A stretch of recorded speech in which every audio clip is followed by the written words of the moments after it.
Hello everyone and welcome to Minecraft Bedrock Edition. Today we're going to be learning how all this junk behind me works in this version of the game.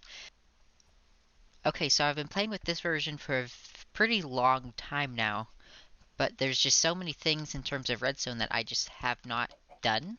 So let's start with moving like tile entities like chests and stuff. So we can move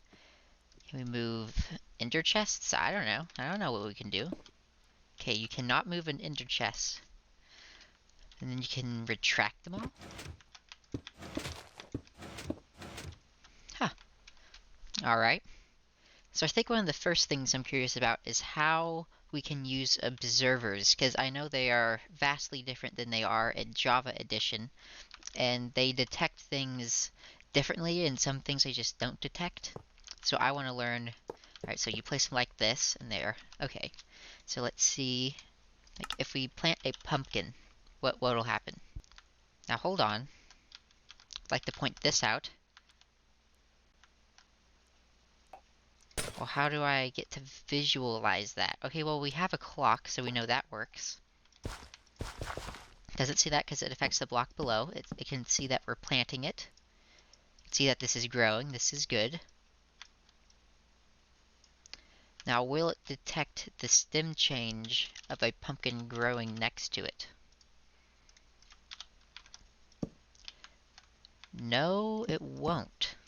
So yeah, that's technically changing and updating, but the observer is not seeing it from any angle. So that ruins the Java version. We can't just have a downwards facing piston right next to it. So like if the pumpkin was to grow here, the piston won't pop it off immediately because this won't detect anything. There'd also be redstone everywhere. But so pumpkin farms will be much more difficult.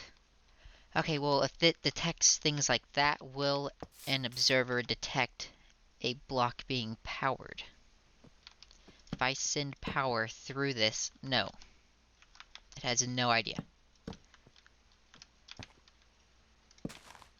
That observer has no idea.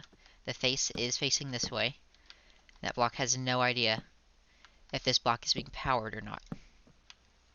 Also, I'm pretty sure like 1-tick pulses are not a thing. Alright, so let's see.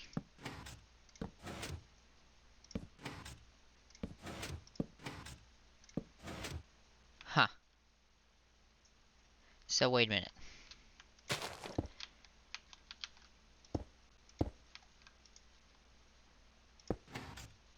And then that stays powered. Now that's a pretty quick pulse to this, but it wasn't like a 1-tick type of pulse. And also, so like what's the shortest amount of time I can power this lamp? See, I can break it and it still stays on. And there's no way to like cheat that system, it seems. Now, is the only way to pull power from a block like this still? Yes, it is. Where's the repeater?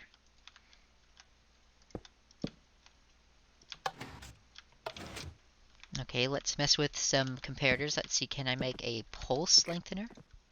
Yes, I can. So instead of this being powered for... Let's see. For like however long I want it to be, just that long. It'll be powered for... Ah, of course. Okay, hold on. There we go. So much longer than what the button press is actually worth. Okay. Do you mind? Excuse me. Let's see, will an observer detect water flowing by? What use will this have? I have no idea. Yes, it will.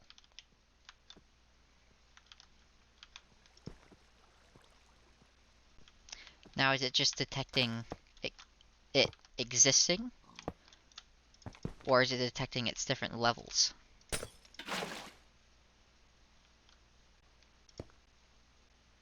it's detecting the different levels. See how that flickered multiple times? So it will detect that. It's such a shame it won't detect to see if this is powered or not, though. So wait, what if I ran this through... Okay, you calm down. So it will do that to a piston. So then if I get... Oh! So that'll work. This doesn't. Alright, this is good to know. Okay, please stop. Thank you. See, what haven't we messed with? Here, I have an idea. Let's try and make a T flip-flop. This is an old design, but I mean, it's fine. And then, let's see, a button. Let's just, we'll power it from up here. So like the idea of this is that this would actually convert it to a lever action.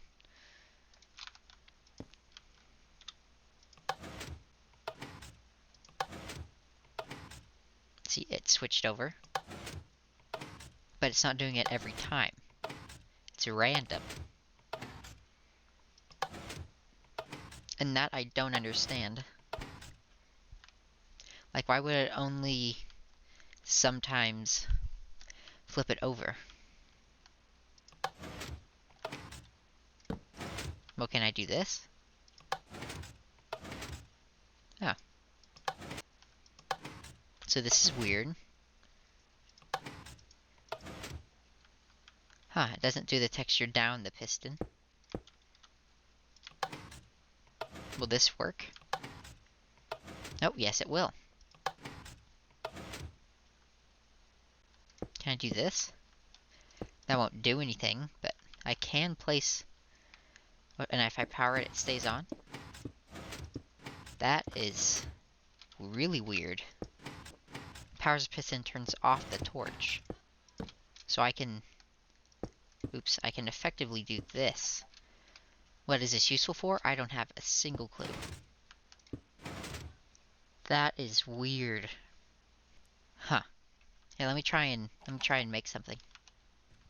Okay, what's the point of this? I have no idea. But look at it. So every other one will oscillate, or you could not even have like this middle one. You could have that like a normal cobblestone block. And then just the two, like separately. But still like a vertical torch tower, so it's like super compact. Probably make like a crazy elevator or something out of it, maybe? I don't even know. Wait a minute. Surely no. Okay, now that pops off. Okay. It's like a cool parkour, maybe? Or, if you had a beacon under this, and then you could set... You can get some glass, like different colored glasses. See, now look at this. Wait. Ah. It takes a while to update still. Huh. But yeah, this is a cool way to, like, change your beacon colors, maybe? I don't know. I'm sure there's much more practical uses for this, but it is a cool thing. And this can be quiet. No more. Why? Make less noise. Thank you. Alright, I think another important thing to know. Yes, observers will pass signals down. Did I see it pass two? Well, it should. Actually, no, it shouldn't. It should. I both break it. See, how good is it? No, it only received one. In terms of lamps. So, let's see. Alright, well, can I use... Here, actually, let's make a platform higher up.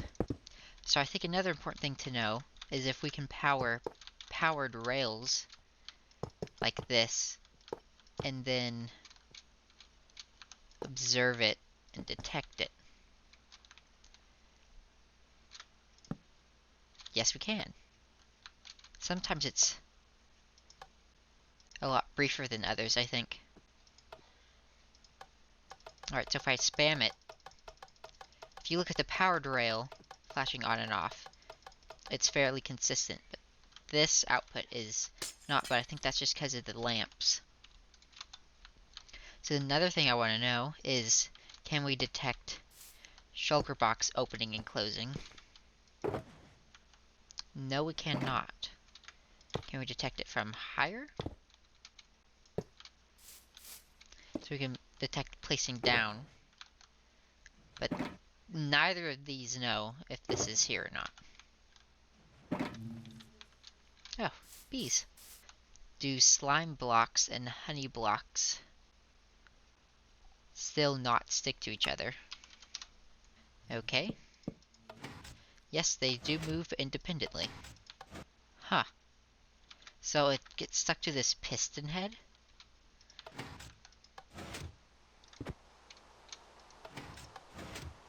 Oh, it got stuck to this slime block. Or that redstone block. So wait, did it get stuck to the piston head then? Now I gotta know. No, it did not.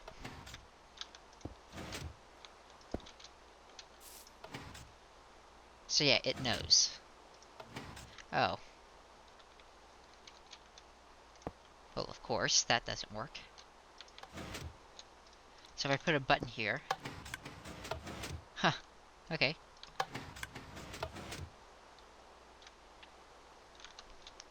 What if I put a repeater and dust there?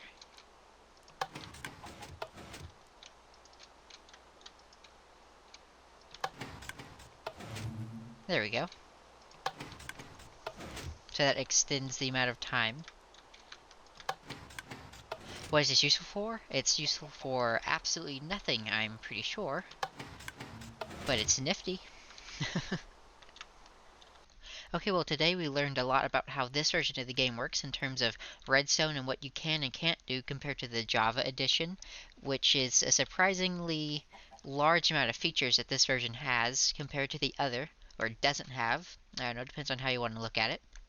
And I think that's going to wrap it up for today. I plan to make future farms and contraptions using this newfound knowledge.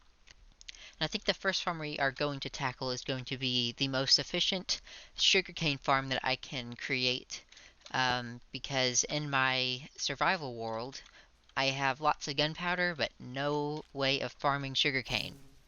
At least not automatically. So, I will see you guys next time when that video comes out. See ya!